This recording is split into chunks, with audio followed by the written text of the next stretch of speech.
Olá, um forte abraço a todos. O meu nome é Rui Santos. Este é o canal Explica Tuga e pela frente vamos ter a resolução da primeira fase do Exame Nacional de Física e Química A, ano de 2024. Vamos então dar início a isto. Questão 1. As medalhas atribuídas nos Jogos Olímpicos de Tóquio que decorrerão em 2021 foram totalmente produzidas a partir de material reciclado de equipamentos eletrónicos.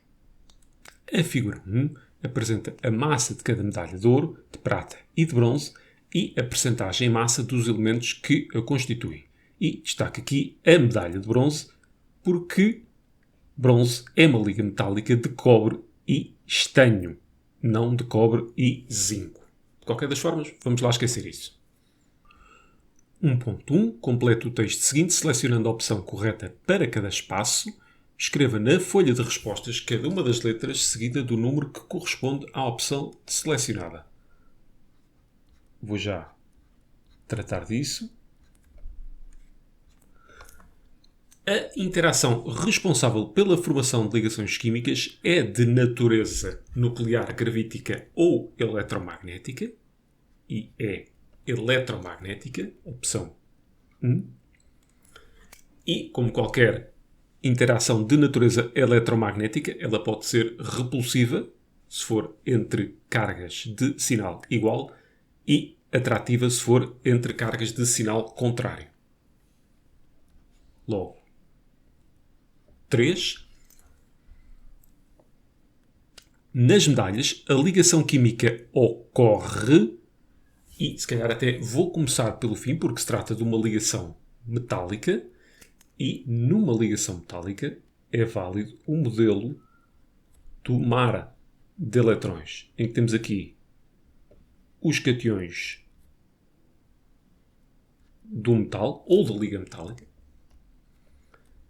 e temos aqui os eletrões de valência deslocalizados, ou seja, cada um daqueles eletrões pode se movimentar livremente através do metal.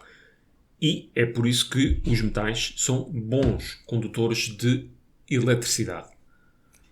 Então, não é a 1, porque aqui a 1 fala numa partilha localizada. Estamos sim a falar da 3, ou seja, entre cationhos e eletrões livres.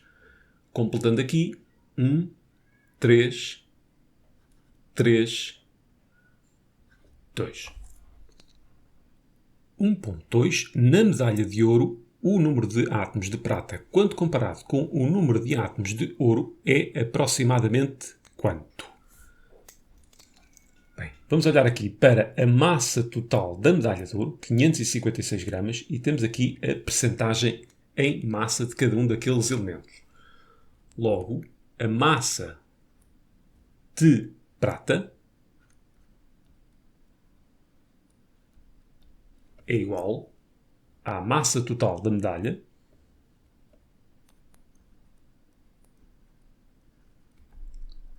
vezes, ora, 98,8%, vamos por aqui 0,988 e o resultado daria em gramas. Vamos fazer o mesmo para o ouro.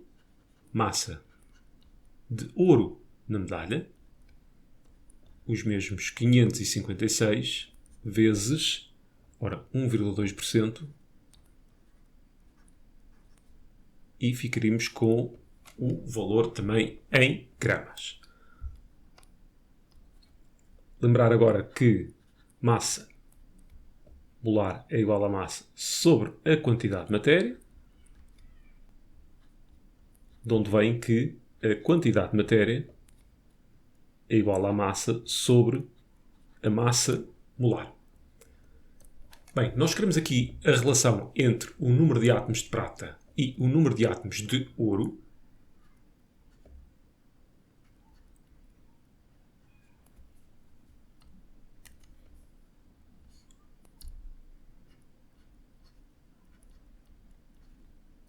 E reparem que é exatamente o mesmo valor se fizermos isto com quantidade de matéria.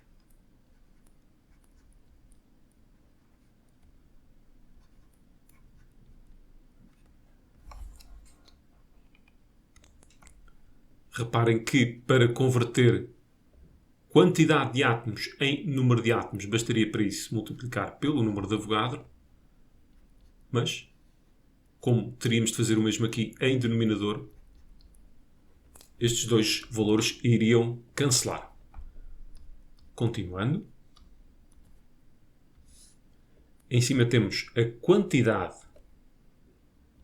de prata.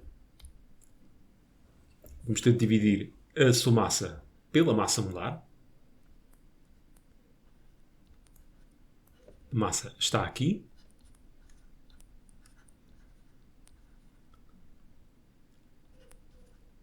Isto era só consultar a tabela periódica.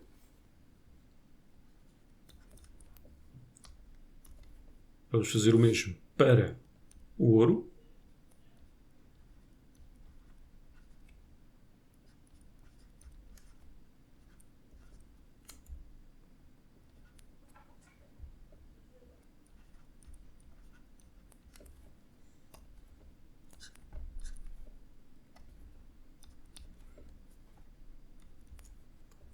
Dividir por uma fração é o mesmo que multiplicar pelo seu inverso. Então ficaríamos aqui com 0,988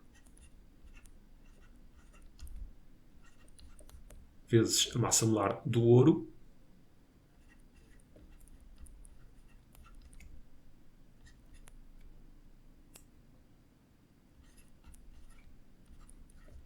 O que dá 150.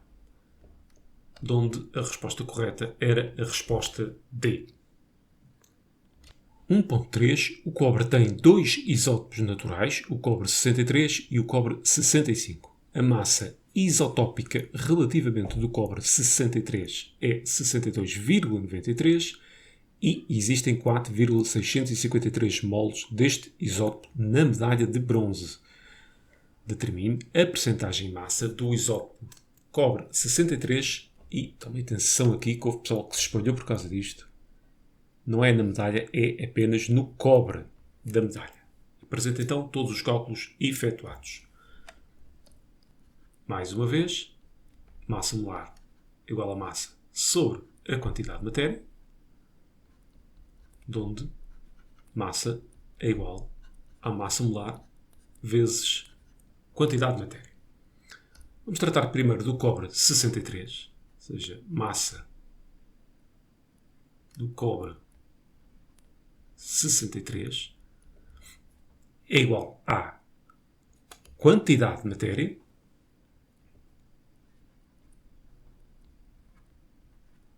vezes, neste caso, não é a massa molar, temos de usar a massa isotópica.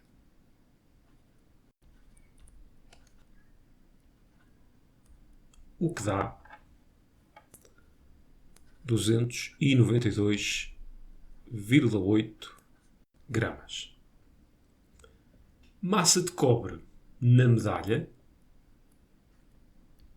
Vamos fazer pela percentagem em massa. Temos aqui a massa total e a percentagem de cobre é 95%, o que dá 427,5 gramas. Percentagem em massa, então, do isótopo de cobre 63 é os 292,8. Vamos dividir por 427,5, multiplicar por 100 para dar logo em percentagem, o que dá 68,5%. É esta a percentagem do isótopo cobre 63 no cobre da medalha. 2. Na reciclagem de equipamentos eletrónicos, a extração de metais pode ser feita através de diferentes processos. 2.1. Na pirometalurgia, removem-se os metais líquidos à medida que estes vão fundindo por aumento da temperatura da mistura. A tabela apresenta, para a prata, a capacidade térmica máxima no estado sólido, o ponto de fusão à pressão atmosférica normal e a variação de entalpia mássica de fusão. Considere que foram extraídos 1,40 gramas de prata no estado sólido de diversos equipamentos eletrónicos. Determine, em unidades do Sistema Internacional, a potência mínima de um forno necessário para, em 600 segundos, fundir a totalidade da prata inicialmente a 25 graus. Apresente todos os cálculos efetuados. O que é que vamos ter de fazer à nossa prata? Ela está inicialmente a uma temperatura de 25 graus e vamos ter de a aquecer até ao ponto de fusão, 961,8 graus. Para calcular a energia necessária neste processo, vamos ter de usar isto. Energia igual à massa vezes capacidade térmica mássica vezes a diferença de temperatura. De seguida, vamos ter de fundir a prata. Ou seja, ela vai permanecer à mesma temperatura, se bem que nós tínhamos aqui prata sólida, aqui também sólida, e aqui já vai passar a estar no estado de líquido. Para calcular a energia necessária para este processo, vamos ter de multiplicar a sua massa pela entalpia de fusão. Vamos então calcular a energia total deste processo. Massa da prata temos aqui, 1,40, vezes capacidade térmica mássica,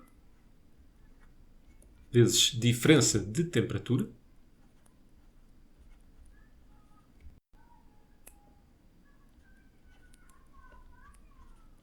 e agora a parte correspondente à fusão,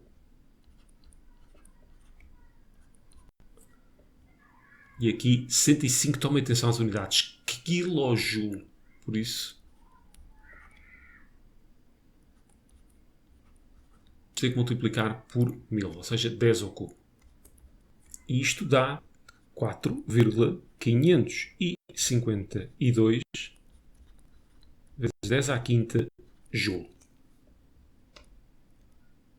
Lembrar agora que potência é a energia por unidade de tempo.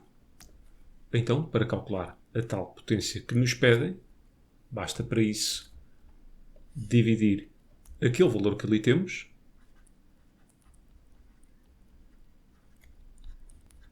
pelo intervalo de tempo, que é de 600 segundos. Tudo isto está em sistema internacional, logo o valor que nos dá é de 759 watts. Já agora, e falando em algarismos significativos, temos aqui 3, 4, 3, 3, 3. O que nos limita mais é 3. Logo, é com esse valor que temos de apresentar o resultado final e cálculos intermédios com um algarismo significativo a mais, ou seja, no nosso caso, 4. 2.2. A água régia é uma mistura de ácido nítrico e ácido clorídrico que permite extrair o ouro presente em equipamentos eletrónicos de acordo com a reação traduzida por, e temos ali embaixo. 2.2.1. Nesta reação o ouro vai ser oxidado ou reduzido, sendo que o ácido nítrico será o agente oxidante ou redutor. Vamos olhar para os números de oxidação do ouro, que é 0 por se tratar de uma substância elementar. Agora, o problema está aqui. Isto porque o que nós temos ali é um íon complexo. Eu vou, de qualquer das formas, calcular aqui o número de oxidação do ouro, mas mais tarde vamos ver que não era necessário fazê-lo. O hidrogênio, salvo o caso dos hidretos, é sempre mais 1. O ouro é desconhecido e aqui seria o problema. Ou seja, nem toda a gente consegue ver que o cloro aqui está com um número de oxidação menos 1. Isto atendendo à sua posição na tabela periódica. Como temos 4 cloros, ficaria assim. Ou seja, número de oxidação da prata, do ouro, neste caso, 3.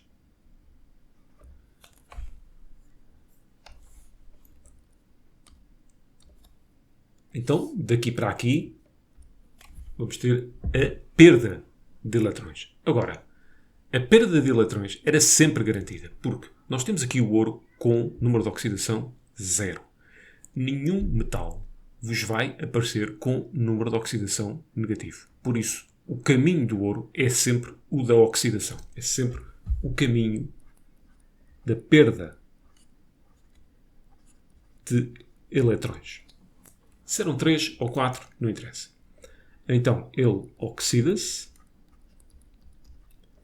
e é o agente redutor. Ácido nítrico, tudo ao contrário.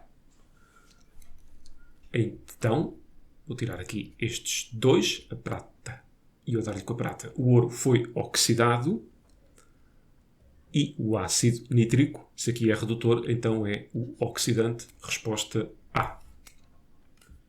2.2.2 determina o volume mínimo da solução de HCl, e temos ali a sua densidade, com 37% em massa de HCl, que deve ser utilizado para a extração completa de 60 gramas de ouro. Considere que o ácido nítrico se encontra em excesso. Apresente todos os cálculos efetuados.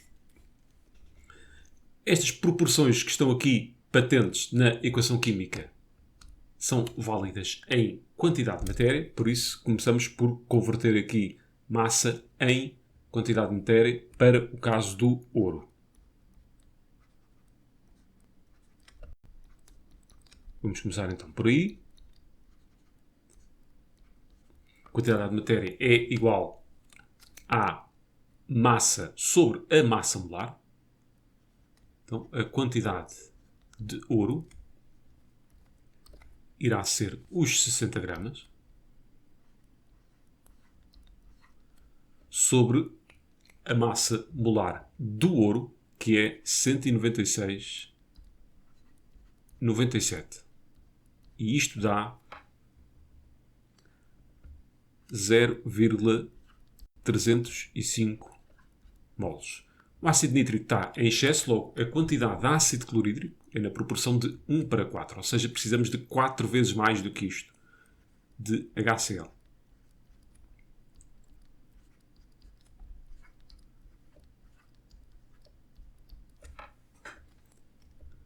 (1,22 moles). Temos aqui percentagem em massa e densidade.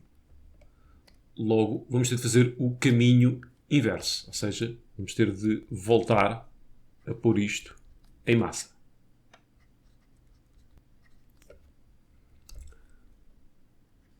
Massa de ácido clorídrico há de ser então 1,22 vezes 36,46, o que dá 44,5, e agora estamos em gramas. Chamar a atenção que esta densidade é da solução, mas nós temos então a percentagem em massa de ácido clorídrico nessa solução. Então, de onde é que nascem estes 37? Há de corresponder à massa de ácido clorídrico que temos aqui, sobre a massa de solução vezes 100, onde massa da solução há de ser 120 gramas, ou seja, 44,5 vezes 100 a dividir por 37.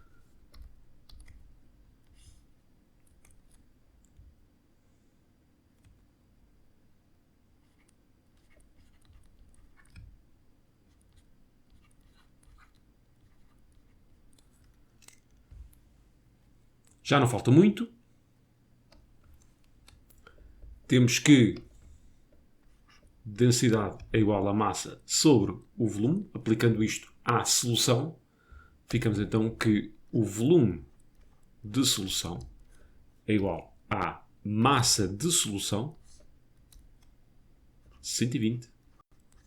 sobre 1,19, o que dá 1,0 vezes 10 ao quadrado gramas por centímetro cúbico, logo aqui centímetro cúbico.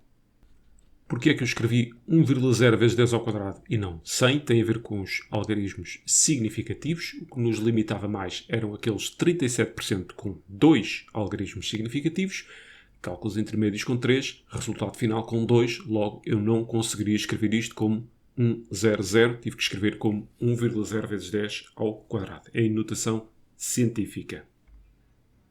2.2.3, o ouro pode originar um íon positivo, representado simbolicamente por aquilo que ali está. Este íon contém, agora não se deixem enganar, relativamente à formação do íon, porque isso não mexe no número de neutrões e não mexe no número de prótons. Temos então aqui o ouro, temos aqui o seu número atómico e o número de massa A. O número de massa corresponde ao número de neutrões mais prótons. O número atómico corresponde apenas ao número de prótons. Então, a única coisa que precisávamos de fazer era 197 menos 79, o que dá 118 neutrões. Resposta correta, C. 3. A figura 2, que não está à escala, representa uma pista de atletismo onde dois atletas A e B realizam uma corrida de treino para uma prova de 400 metros planos. Considere que os atletas podem ser representados pelo seu centro de massa segundo um modelo da partícula material. 3.1. Considere o troço curvilíneo da pista destacado no lado direito da figura 2, em que os atletas se mantêm lado a lado, descrevendo arcos de circunferência de raios diferentes com movimento circular uniforme. Nesse troço, a intensidade da resultante das forças que atuam em cada um dos atletas é, para já, 0 ou diferente de 0. Pense agora, por exemplo, na velocidade do atleta A.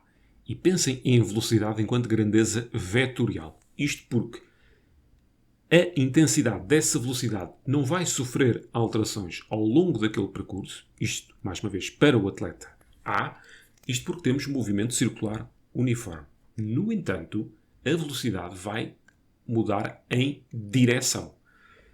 Então, se temos uma alteração de velocidade, temos de ter necessariamente uma aceleração associada a isso. Logo, temos de ter uma força que provoque essa aceleração. Logo, ela não pode ser nula. Temos uma força com direção normal, ou seja, a apontar para o centro da trajetória. Agora vamos pensar nos atletas A e B. E eles estão a correr lado a lado. Logo, o atleta B vai ter de correr mais do que o atleta A. Ou seja, eles não podem ter modos de velocidade iguais. Isto elimina a C e deixa-nos apenas a D como opção. E a D fala em velocidades angulares iguais para ambos os atletas. E é exatamente isso que tem de acontecer. Ou seja, eles têm de descrever arcos com o mesmo ângulo em intervalos de tempo iguais para se manterem lado a lado. No movimento circular, a que é igual a velocidade angular, não é mais do que o ângulo descrito por unidade de tempo. E é exatamente isso que tem de ser igual para ambos. 3.2. Quando o atleta B entra na reta da meta a 84 metros desta, o atleta A encontra-se 10 metros à sua frente, tal como esquematizado na figura 2.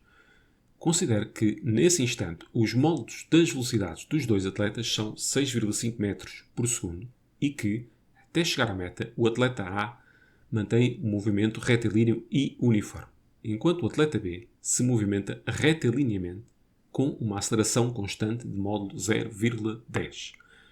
Considere o referencial OX representado na figura, justifique que o atleta A vence a corrida. Na sua resposta, comece por apresentar as equações do movimento dos dois atletas e apresente todos os cálculos efetuados. E, antes de mais, eu vou fazer exatamente isso.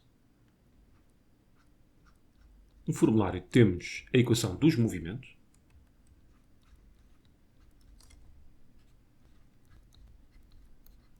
É assim que ela nos é apresentada. Agora eu vou adaptar a cada um dos atletas. Para o atleta A,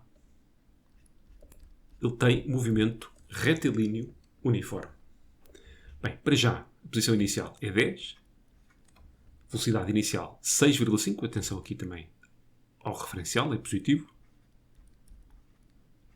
E a aceleração é 0. Por isso, eu não preciso fazer mais nada. O atleta B parte na posição 0, por isso eu não ponho nada. Tem os mesmos 6,5 metros por segundo de velocidade inicial. O movimento é acelerado, logo com sinal positivo, e tem uma aceleração de módulo 0,10, ou seja, mais 1 meio vezes 0,10 t quadrado. Bem, eu agora podia fazer isto de diferentes formas, mas se eles nos dizem que o atleta A venceu a corrida, então o que é que eu vou fazer? Vou calcular quanto tempo é que o atleta A demorou a chegar à meta e depois substituo esse valor de tempo na equação do atleta B e vejo em que posição é que ele se encontrava quando A cruzou a meta. Então, vamos ver quando é que o atleta A chega à posição 84. Ou seja, 10 mais 6,5t igual a 84, onde t é igual a 84 menos 10, e depois temos de dividir isso por 6,5, o que dá 11,4 segundos. Agora vamos ver onde é que o atleta B andava quando isto aconteceu.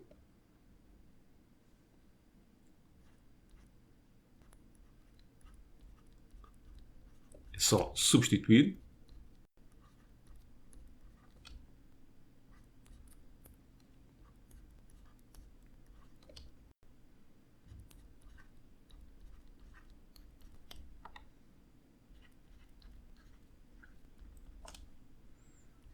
E ficamos com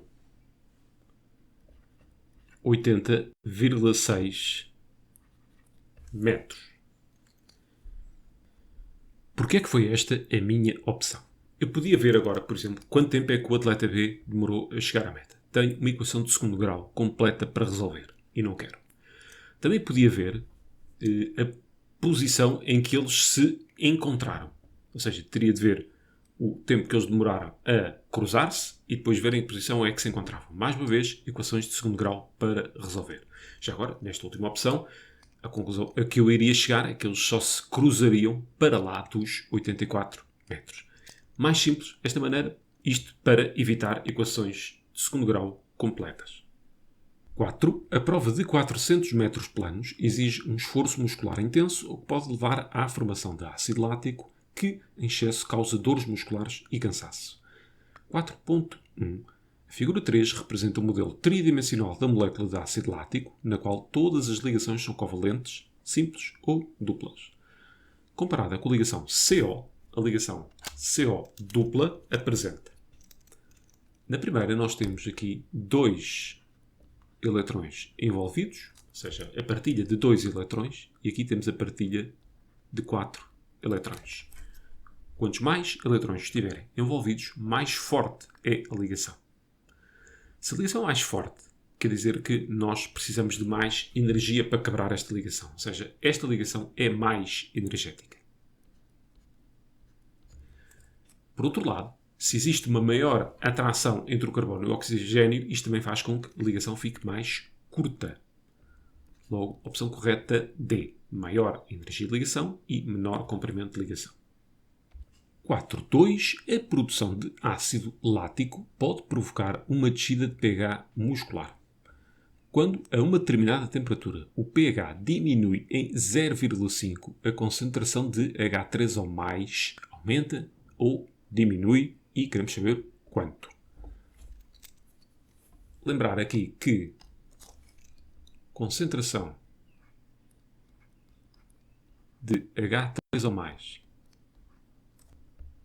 é igual a 10 elevado a menos pH. E, já agora, quando o pH diminui, quer dizer que temos uma concentração de H3 ou mais maior. Então, estas duas ficam para já de fora. Agora, se é para o triplo, aquilo que eu aconselho é fazer concentração de H3 ou mais final, ou seja, antes da descida de pH, e aqui concentração de H3 ou mais inicial.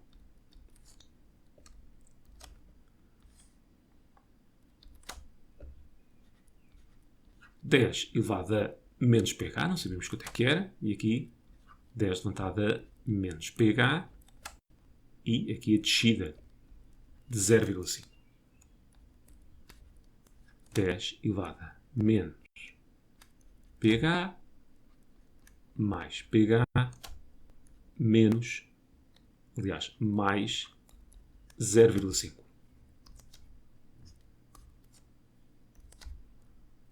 Então temos 10 elevado a 0,5, que com um pouco de boa vontade dá 3. Ou seja, a concentração de H3 ou mais final é 3 vezes a concentração de H3 ou mais inicial, opção A. 4.3. O ácido lático é um ácido monoprótico que se ioniza parcialmente em água de acordo com a equação. À temperatura de 25 graus, a constante de acidez é 1,38 vezes 10 elevado a menos 4. Ainda vamos voltar a falar neste valor. No laboratório encontra-se um frasco que apresenta um rótulo manuscrito: ácido lático, pH 2,65. Para confirmar esta informação, foi retirada do frasco uma amostra de 50 ml da solução de ácido lático e foi feita uma titulação com uma solução padrão de NaOH de concentração 1 vezes 10 elevado a menos 2 moles por decímetro cúbico, tendo-se gastado 11,20 ml até se atingir o ponto de equivalência. Determine o pH da solução de ácido lático a 25 graus, mostrando que o valor apresentado no rótulo está incorreto. Apresento todos os cálculos efetuados e eu vou começar pela titulação.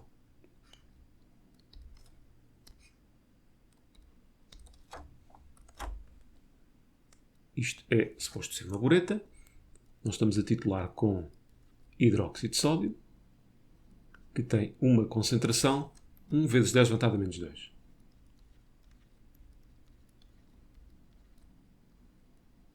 Moles por decímetro cúbico, e o volume de titulante gasto até ao ponto de equivalência 11,20.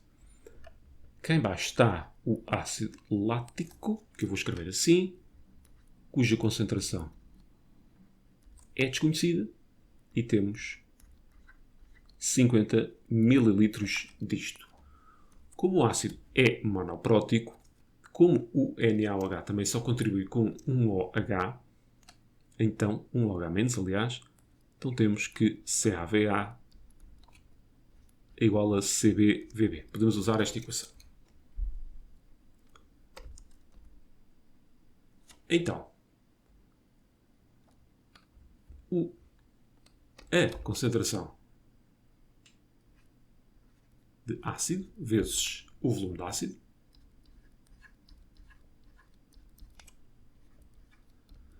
e eu estou a pôr isto em decímetros cúbicos e não em mililitros pelo seguinte.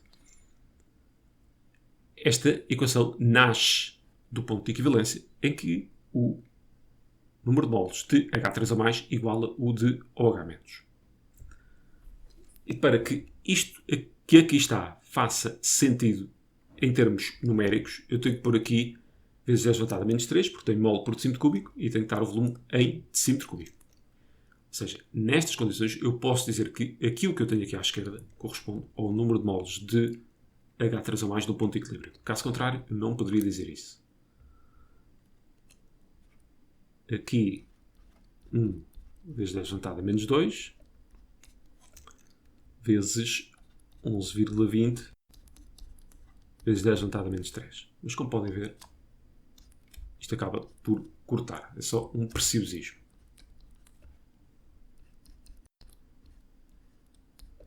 Concentração de ácido, ora, multiplicando estes dois e dividido por 50, ficamos com 2,24 vezes 10 levantado a menos 3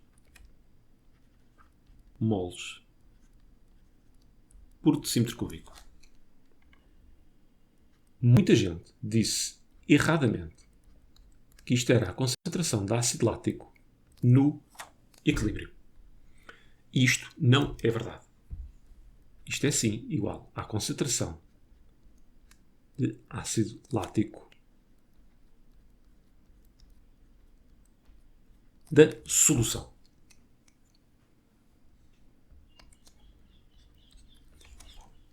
E eu passo a explicar porquê. No equilíbrio, é verdade que o ácido lático está apenas parcialmente ionizado.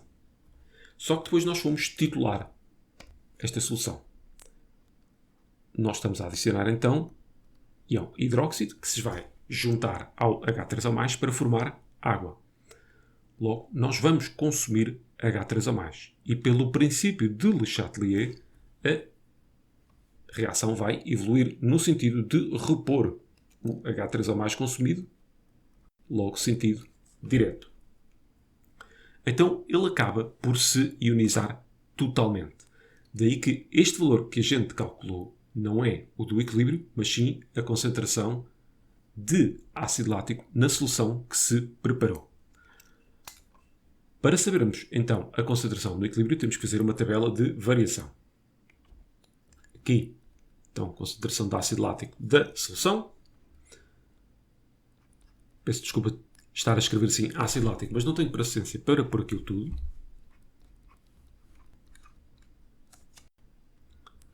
Aqui aproximadamente igual a zero por causa da autoionização da água. Aqui é mesmo zero e aqui temos o valor.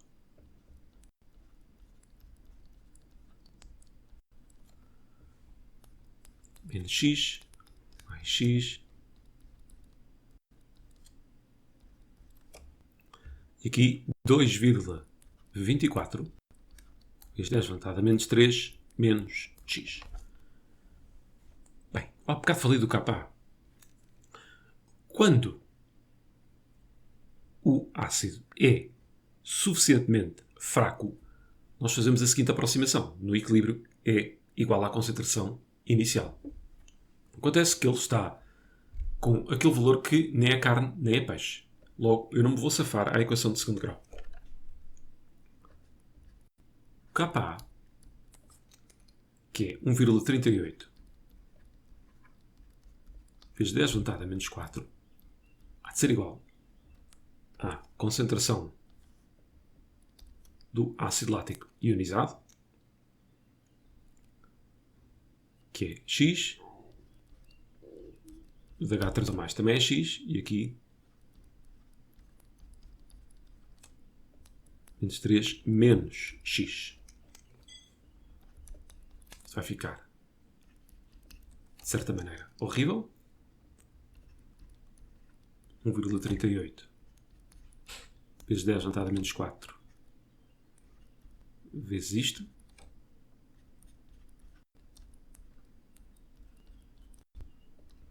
Igual a x quadrado.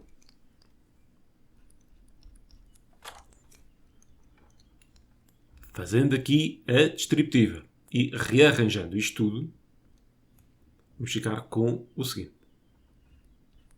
X ao quadrado mais 1,38 vezes 10 elevado a menos 4x menos 3,09 vezes 10 elevado a menos 7. Fazendo a fórmula resolvente na máquina, vocês iam ficar com um valor de x negativo, que eu nem sequer vou pôr, ou x igual a 4,91 vezes 10 elevado a menos 4.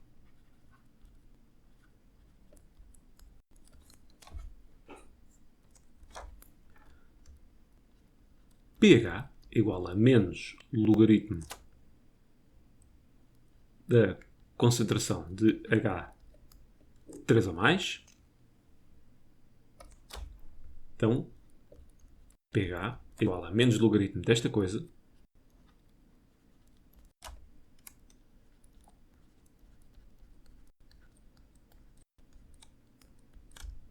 o que dá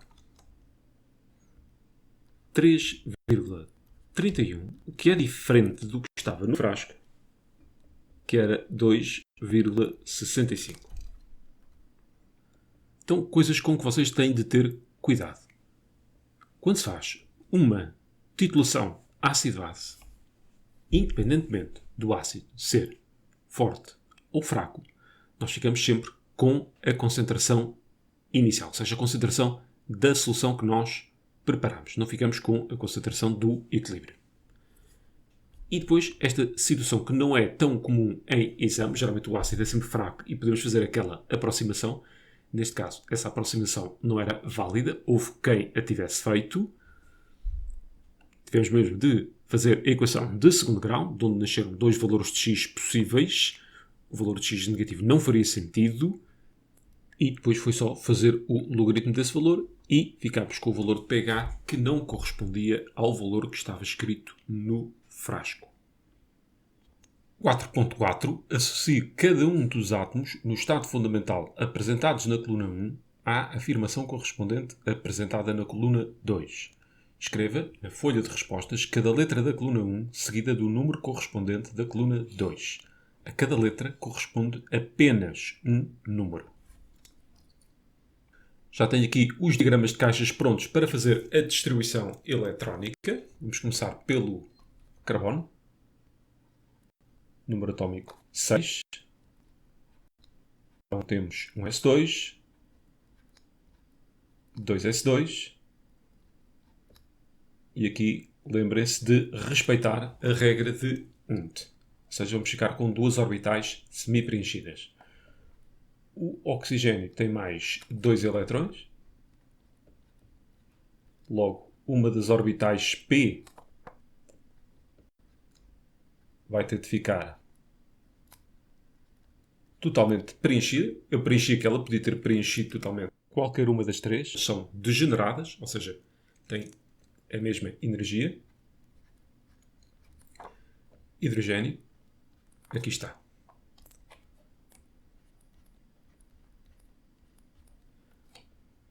Possui 3 orbitais totalmente preenchidas. É o oxigênio.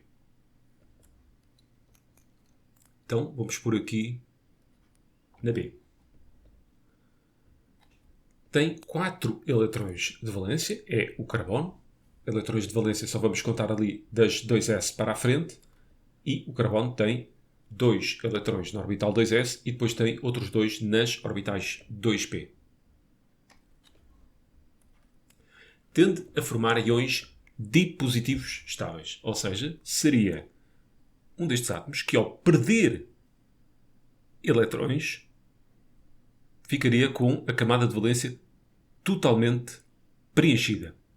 E neste caso estamos a falar de 2 eletrões porque é dipositivo.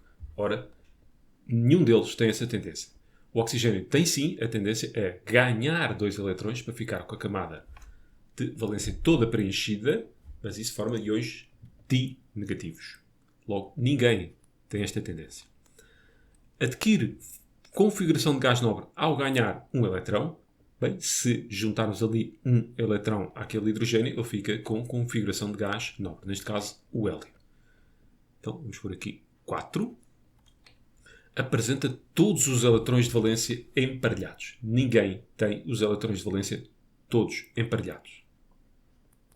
Então, estamos conversados. 2, 1, 4.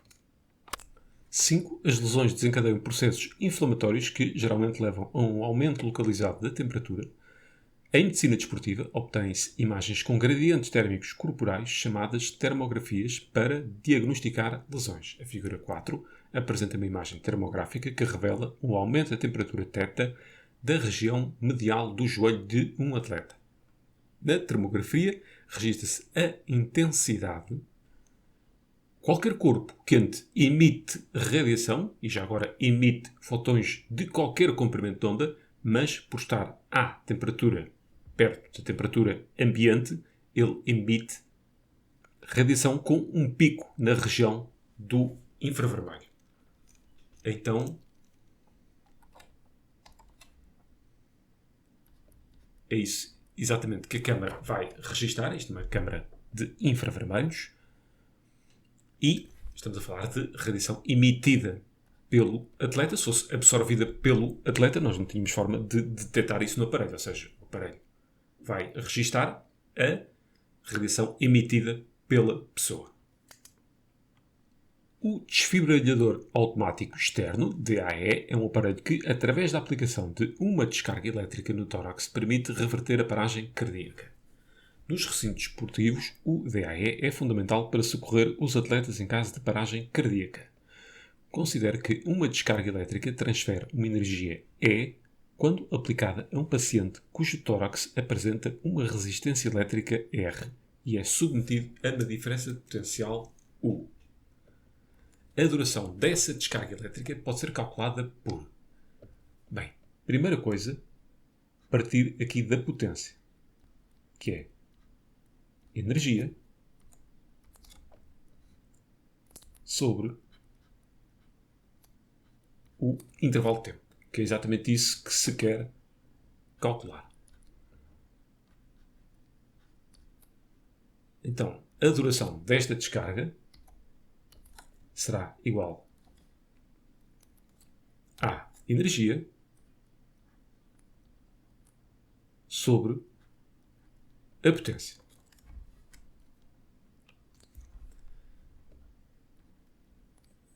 Potência dissipada é igual à diferença de potencial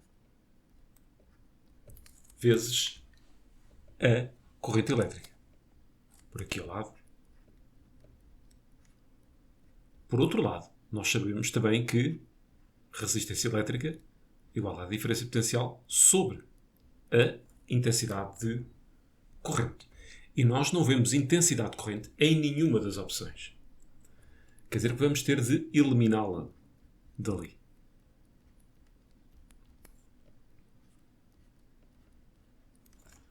Resolvendo então isto em ordem à intensidade de corrente, agora aqui é só substituir.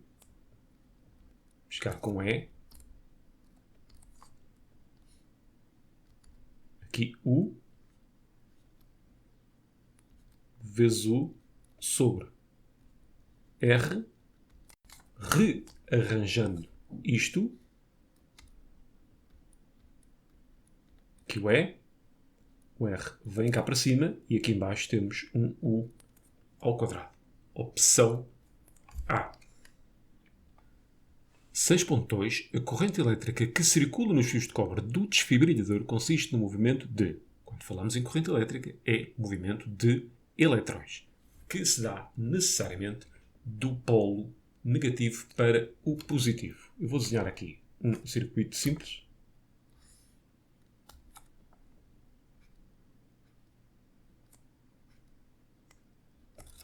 Vou pôr só aqui uma resistência elétrica para não ficarmos em curto-circuito.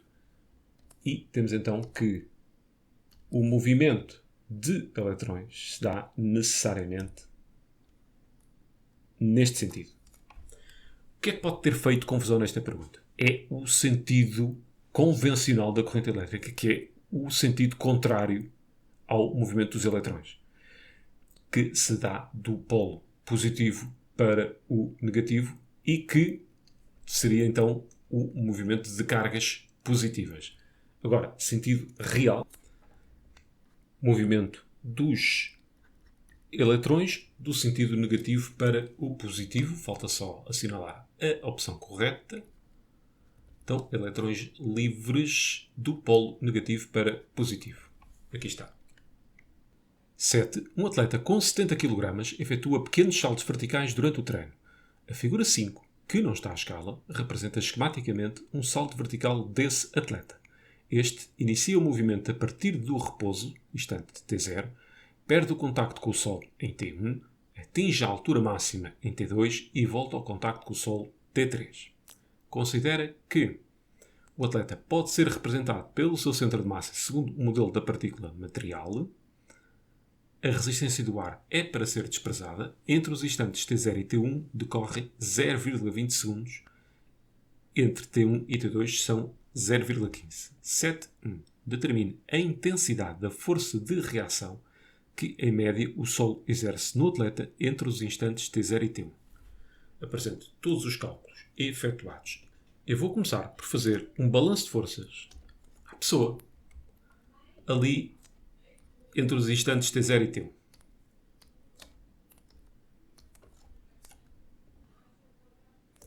Ele está sujeito ao peso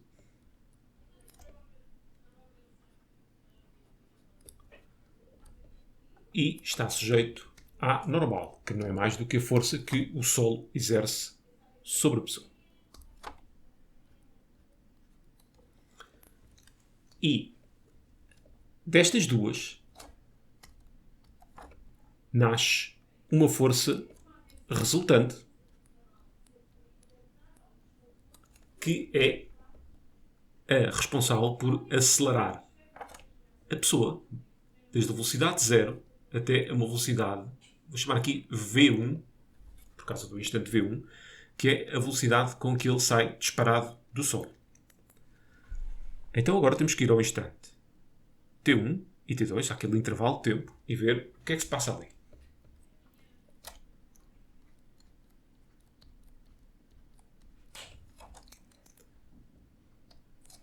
Se eu pegar na lei das velocidades, que nos é apresentada desta forma, e adaptar agora à nossa realidade. V é igual. V0 aqui é a velocidade inicial, eu vou chamar de V1. A aceleração é a da gravidade e tem sentido negativo. Agora vamos ali a T2. A sua velocidade é nula, ele atingiu a altura máxima. V1 menos 9,8. Nós sabemos quanto tempo é que decorreu. Foram os 0,15 segundos. E com isto, nós sabemos V1. E V1 é 1,47 metros por segundo. Então, vou pagar aqui 1,47. Foi a velocidade de saída dele e depois aqui atingiu uma velocidade nula. Agora, vou mudar de intervalo. Eu posso calcular a aceleração a que ele foi sujeito. É diretamente a partir da fórmula da aceleração, que é velocidade final, que neste caso é a V1, menos a inicial, que é a V0, sobre o intervalo de tempo. Adaptando àquilo que temos, ficamos com 1,47 menos 0, e aqui o intervalo é um pouco maior, 0,20. O que dá 7,35 metros por segundo. E, sendo assim, eu posso calcular a força resultante. Já agora ponho arroz para bater certo com o que tenho ali.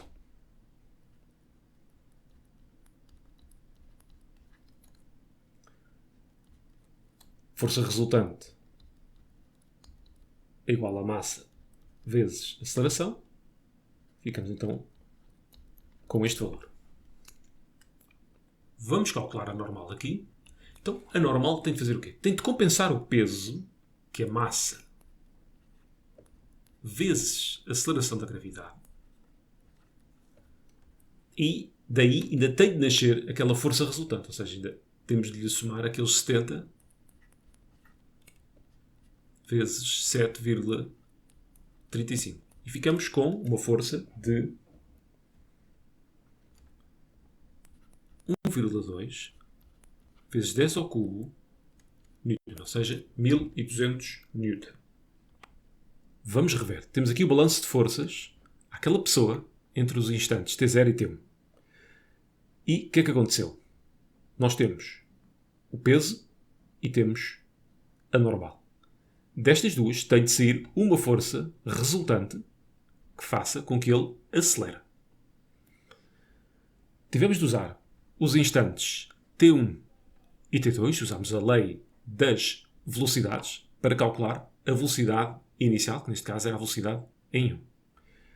Depois fomos ao intervalo entre T0 e T1 para calcular a aceleração a que ele foi sujeito naquele intervalo de tempo. 7,35 metros por segundo. Está mal.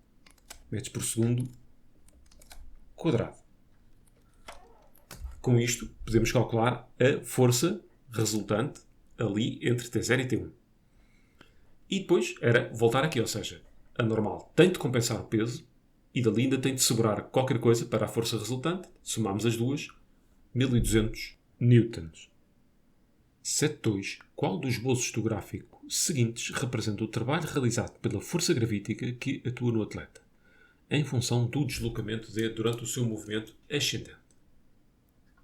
Trabalho da força gravítica não é mais do que o simétrico da variação da energia potencial. Menos mg delta h. A variação é sempre final menos inicial. A massa e a aceleração não sofrem alterações durante a subida. Já agora, se o movimento é ascendente, o peso opõe-se a esse movimento. Por isso, seria impossível que desse um valor positivo. A questão está em saber se é uma variação linear ou não. E, olhando para aqui, isto é o que está em y, isto é o nosso x, que eles chamaram de d, e temos aqui um declive negativo, ou seja, isto é a equação de uma reta que passa na origem de declive negativo, a linha C. 7.3 considera que um astronauta realiza um salto vertical na Lua, abandonando o solo com a mesma velocidade com que o atleta o faria na Terra. A aceleração gravítica na Lua é aproximadamente 1/6 da aceleração gravítica na Terra. Por comparação com o salto do atleta na Terra, na Lua o astronauta salta bem. Será seguramente mais alto. Agora, quantas vezes? Temos de ver.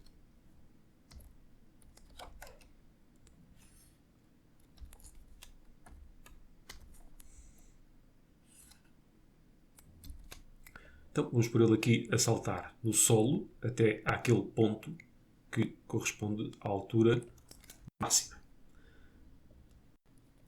Bem, na Lua não temos atmosfera e na Terra eles dizem também para desprezar a resistência do ar. Por isso vamos ter conservação de energia mecânica entre estes dois pontos que eu vou chamar A e B.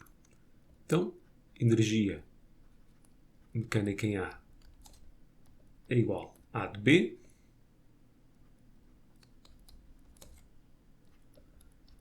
Em A, ele atinge a velocidade zero, ou seja, só tem componente de energia potencial.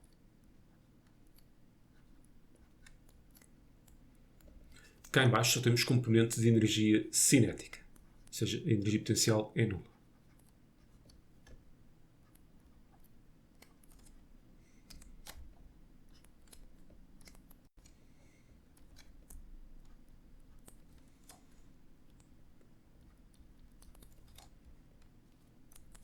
Isto aqui foi o que eu chamei de H de A, é a altura máxima atingida.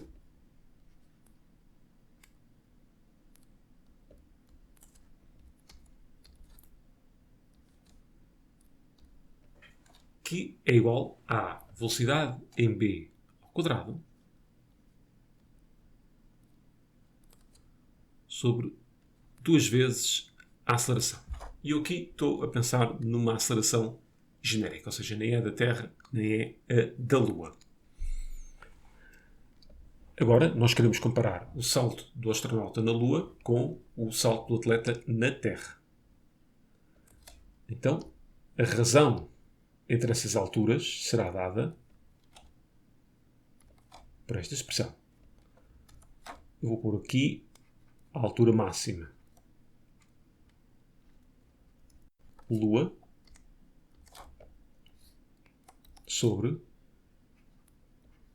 a altura máxima na Terra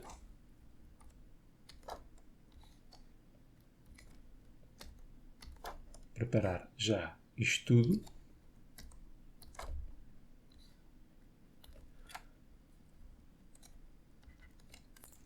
Então, lá em cima, vamos ter a velocidade em B, que há de ser igual depois para ambas, 2, e aqui acho melhor usar o G da Lua.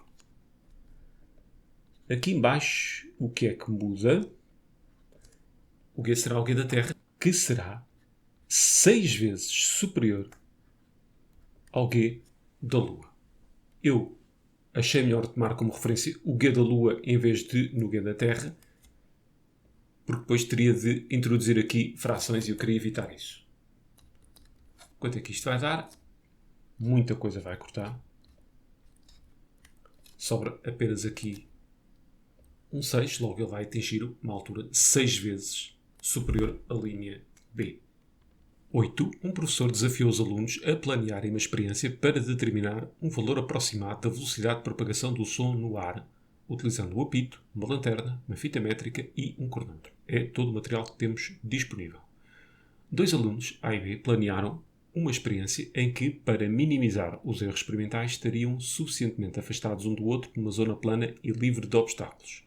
8.1 descreve um procedimento experimental que permita aos 2 alunos obterem o módulo da velocidade de propagação do som no ar, respeitando as condições indicadas. Apresente um texto bem estruturado e utilize linguagem científica adequada.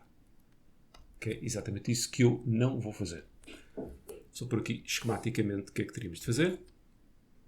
Aqui um aluno A, um aluno B.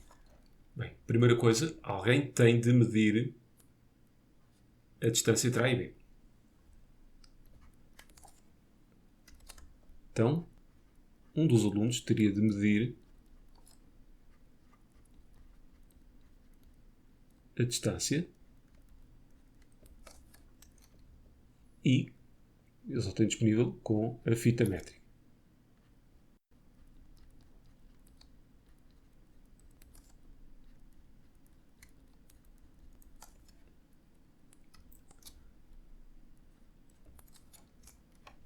De seguida, o que é que teria de acontecer? Este aluno teria de apitar e ligar a lanterna ao mesmo tempo.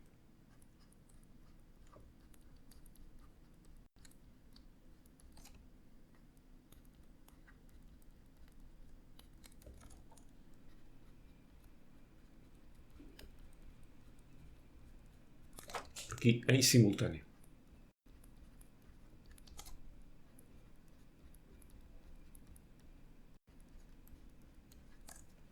E o que é que o outro aluno teria de fazer? Teria de cronometrar o tempo entre o momento em que ele vê a lanterna ligar e o momento em que ele ouve o apito.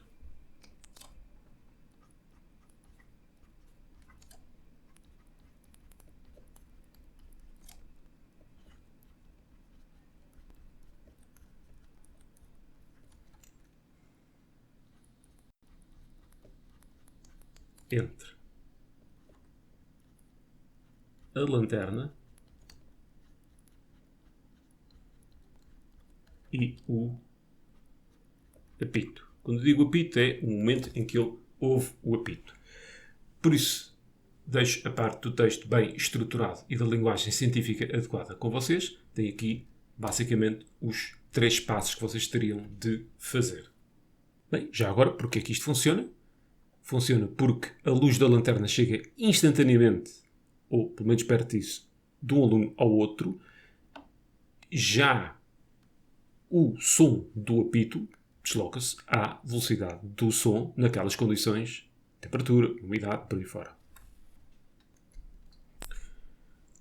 8.2. No ar, o som é uma onda mecânica, isto porque precisa de um meio material para se propagar, e é longitudinal, ou seja, a direção da propagação da onda é igual à direção da perturbação que a provocou. Esta pergunta talvez fosse a mais fácil do exame. A linha A. 9. Um grupo de alunos adicionou num gobelet uma solução amarela contendo íons ferro 3+, a uma solução incolor contendo íons tiocianato, a uma determinada temperatura T, obtendo uma solução de cor vermelha, devido à presença do íon complexo tiocianato de ferro. O equilíbrio que se estabelece pode ser traduzido por, e temos ali tudo. 9.1. Para testar o efeito da temperatura no equilíbrio em estudo, arrefeceu-se a solução preparada no gobelet, tendo sido observada uma intensificação da cor vermelha. Conclua justificando-se a variação de entalpia associada à reação de formação do íon tiocianato de ferro é positiva ou negativa. Apresenta um texto bem estruturado e uma linguagem científica adequada. Eu vou responder isto esquematicamente. Abaixamento de temperatura favorece sempre, não é só esta reação, estamos a falar de todas as reações, favorece sempre, pelo princípio de Le Chatelier, a reação exotérmica. Ou seja, o abaixamento de temperatura favorece sempre a reação exotérmica pelo princípio de Le Chatelier. Agora, vamos à nossa reação em concreto. O abaixamento de temperatura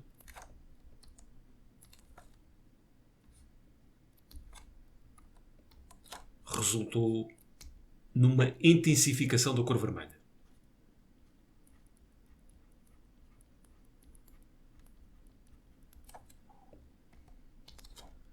Quer dizer que resultou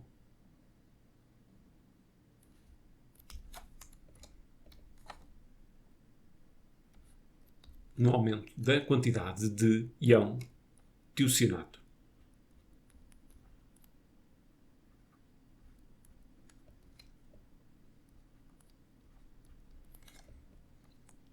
Ou seja, favoreceu a reação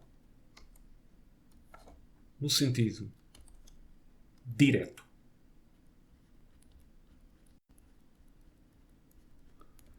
Por comparação destas duas, facilmente se conclui que a nossa reação é exotérmica,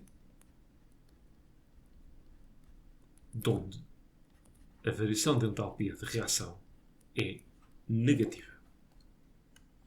9.2. Para testar o efeito da concentração do equilíbrio em estudo, os alunos dispunham ainda de soluções aquosas de trinitrato de ferro e hidróxido de sódio, cujos íons hidróxido formam com o íon ferro um sal pouco solúvel de trihidróxido de ferro. Mantendo a temperatura constante, adicionaram ao gobelet algumas gotas de uma destas duas soluções e observaram uma diminuição da intensidade da cor vermelha. Na solução preparada inicialmente no gobelet encontravam-se presentes um equilíbrio. Estão presentes as 3 espécies.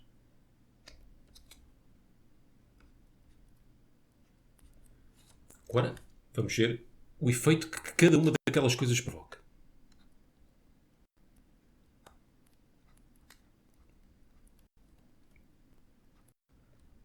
Se adicionarmos isto,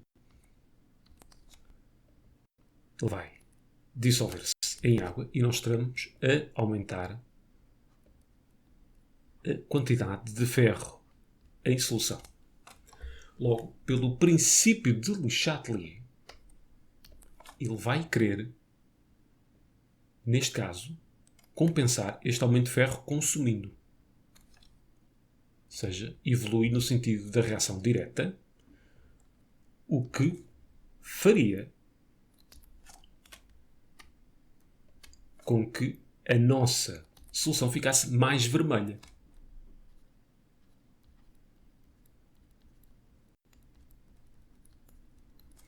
Bem, por exclusão de partes, é C. Ao adicionarmos o NaOH, o hidróxido vai casar ali com aquele ferro e nós vamos estar a roubar ferro da solução. E, pelo princípio de Le Chatelier, ele vai querer então repor o ferro que foi consumido. Então, vai evoluir no sentido da reação inversa e, neste caso, vamos fazer com que a intensidade da cor vermelha diminua.